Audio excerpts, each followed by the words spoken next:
young black man here in the South, in Wilmington, North Carolina in particular, it was hard. In the 9th grade, I was going to Williston Junior High School, and the only thing I could think about is when I get to Williston Senior High School. That's where all the blacks always wanted to graduate from, Williston Senior High School. It was the greatest school under the sun. Williston had a way of putting something in your heart: respect, dignity, pride, responsibility, and always for the other person. We adored the maroon and gold colors, the marching band, that the kids, regardless of black or white, would follow this band when they came down the street because of the drums, the drum section. It just gave you something to look forward to, and putting on those colors and representing this school, this city, it meant something special. I was an athlete. I played football.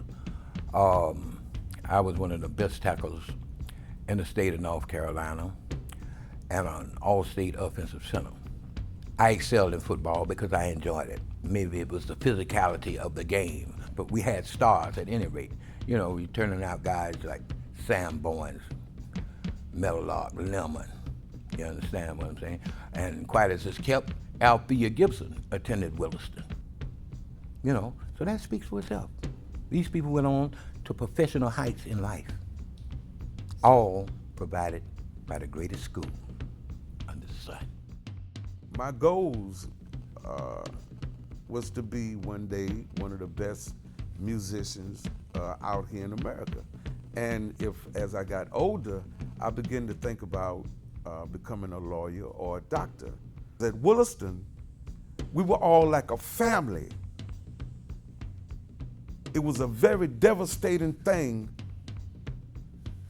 during the summertime when I was told that I wouldn't be able to go to Williston Senior High School.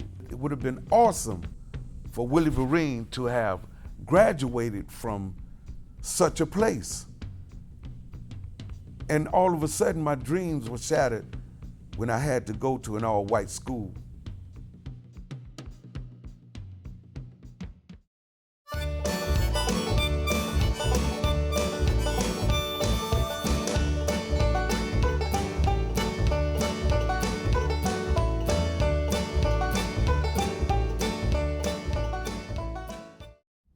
It's more like being forced into an environment instead of willfully going into an environment. Something that's forced upon you, you know you're not welcome. Thus, the heart is not there. When you placed us in integration, you stripped away our pride. You took away our purpose for living. We were more adequately educated at Williston because of the teachers that we had there and the care that they had in instilling that Williston pride into the students that they taught. So the tradition was handed on down the line. At Hagen and Hanover, we weren't a recipient of that because, as I said, we really weren't welcome, but we had to be accepted because it was a way of life and the changing of the law. The whole year that I was at Hagen, the seniors were talking about putting grievances together to fight this racism that was infiltrating both high schools, Hagen and Hanover. We wanted more participation of the starting fives on the football teams, the basketball team, and the baseball team.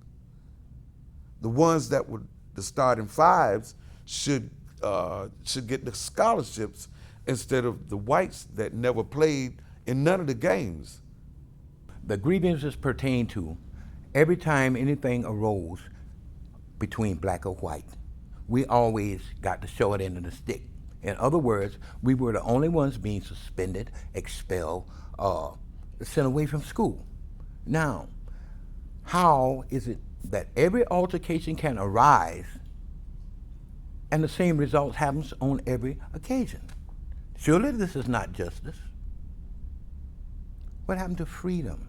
We could see the hatred.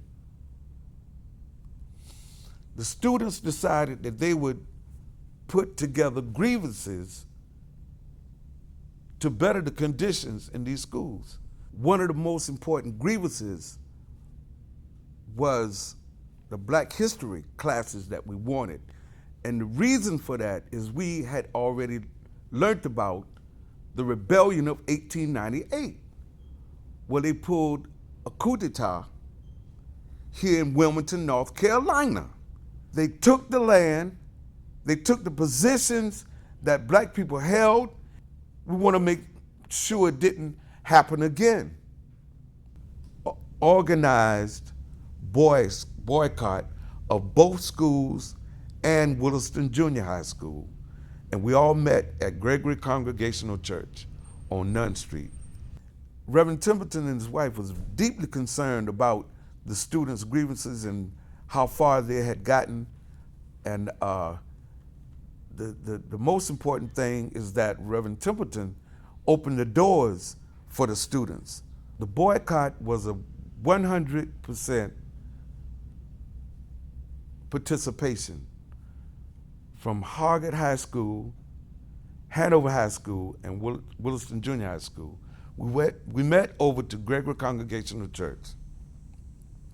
At that time, the students put together a continuation of classes inside the church. All the seniors taught the juniors taught the 10th graders, and the 10th graders taught the 9th graders. So there was a continuance of school. Things escalated.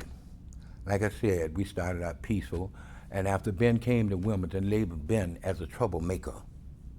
You understand? We marched on the Board of Education, had a meeting on steps, and assembled. From then, things began to intensify and heat up. Random riding by and shooting, firing upon the church. Dr. Chavis was just an organizer, a student minister, a student organizer for the United Churches of Christ. It was already rumors that Dr. Chavis was a troublemaker. And almost immediately, at night, someone began to shoot at the church, at the students in the church, which was a non-violent, peaceful demonstration. There were no guns in the church. Everything was non-violent. We actually were afraid for our lives in that church. During the time that I was there at the church, we used to try to peep out the window to see who was actually shooting at the church. And we could see that they were white people. I don't think I would have believed that, but I actually saw this. I was born February the 6th, 1950. During the time of this altercation, it was my birthday, so surely one would naturally believe that I could find something better to do than to burn down a store. How is that celebrating my birthday? That night of February the 6th, 1971, myself and James McCoy was in the same band. We played at the same place, Maple Hill, North Carolina, that night that Mike's Grocery was burnt. On the way back, going to Wilmington, we were met with the National Guard. I was met with some students that, was actually scared to death of what happened that Saturday night. Some people in the neighborhood had picked up arms, not the people in the church, the people in the neighborhood. This was that Sunday morning, February the 7th, 1971. And When I returned to the church that afternoon is when I heard that Mike's Groceries had burnt to the ground. But they were telling me what had happened that night. That 3 guys had went to Mike's Grocery.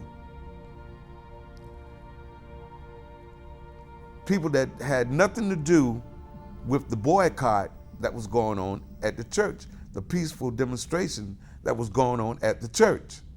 They had nothing to do with what was going on. And they went in to get a pint of wine from Mike. They wanted to buy a pint of wine. And Mike told them that it was a riot going on. He was not going to sell anyone no wine, and they were drunk anyway. So one guy told him, well, we're going to come back and burn your building down. So sure enough, when Mike closed down, these 3 guys went back with some gas and they burnt the building down. Marvin Patrick was shot in the chest standing on the balcony on the outside where I generally used to talk to the press.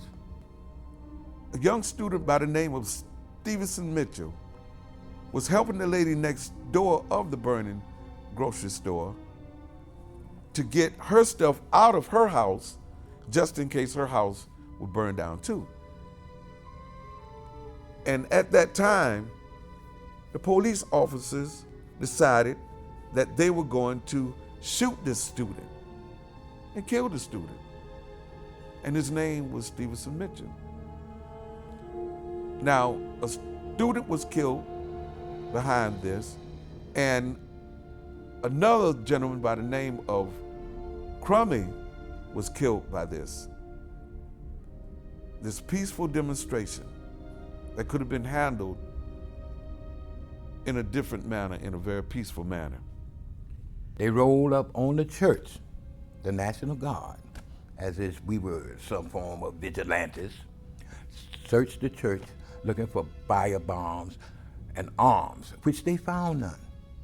Matter of fact, they found an empty church. Why the need to go to these extremes with nonviolent people? And people were terrified.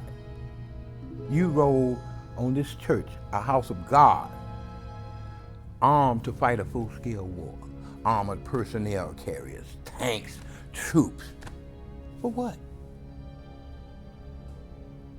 We're nonviolent, but we're not fools. Basically, all of us who are charged, we're not a part of that. But we are the ones that basically stood out to them as being the major troublemakers. A year later, things had fizzled down to the extent that we went back to the normal way of life, attending school and so forth. And on the night that I was arrested, they were supposed to have Junior Walker and the All-Stars in town at this place called Paul's Place, but they never showed.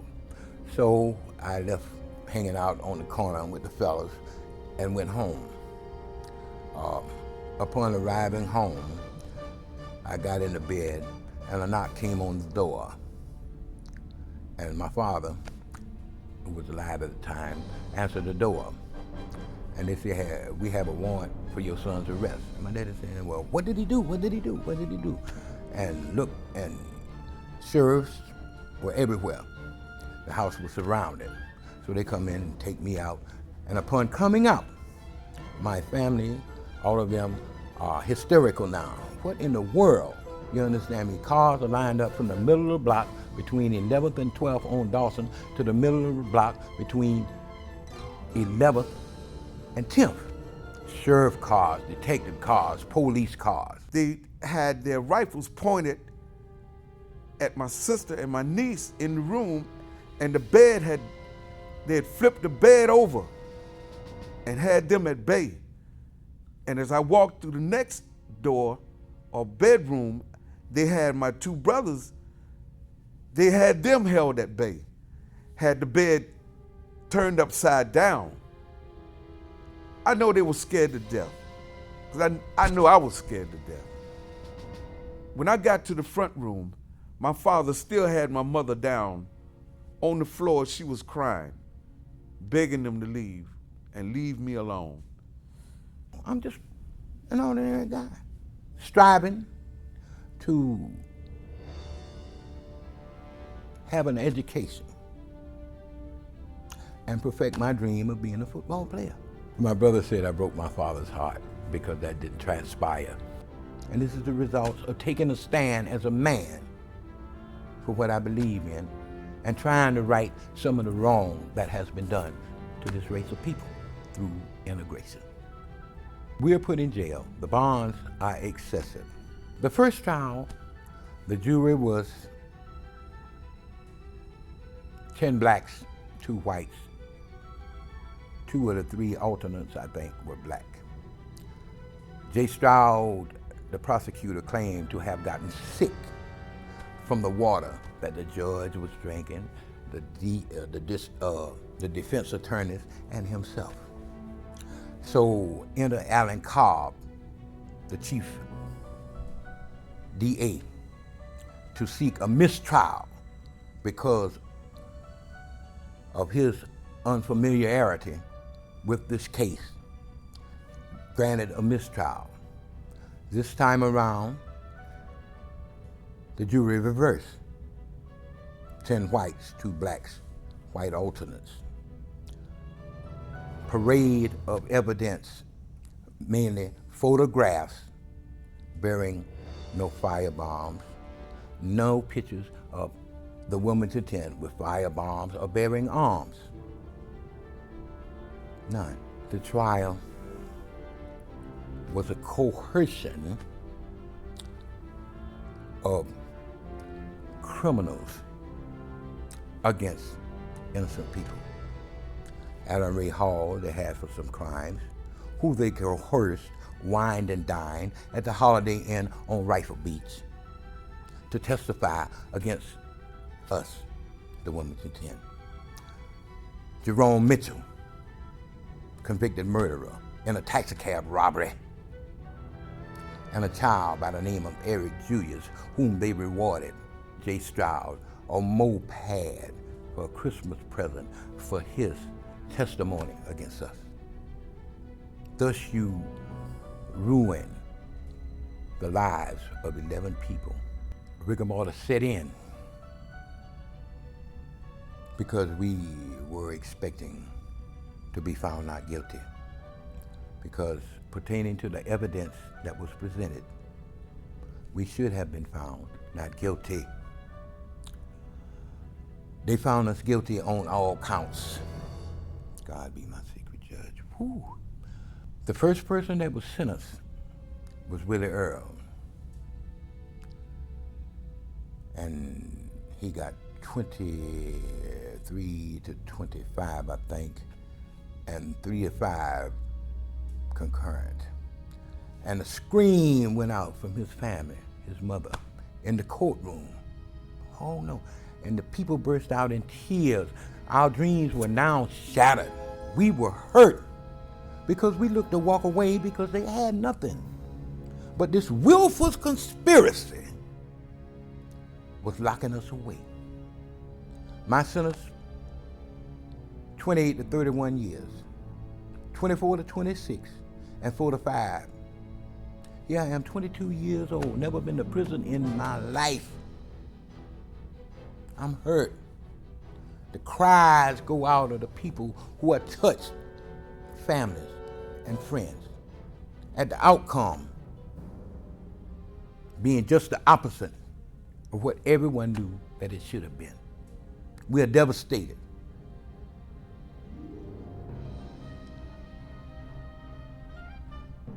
You know, all your hopes and dreams are shattered now. The second most vicious and wicked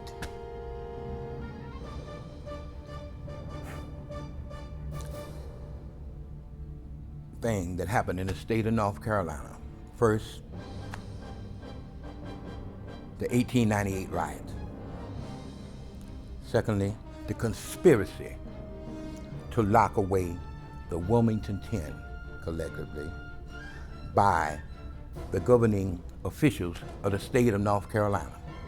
Prison was just another way of life. It's sort of like being in the military. with no leave, but unjustly. So,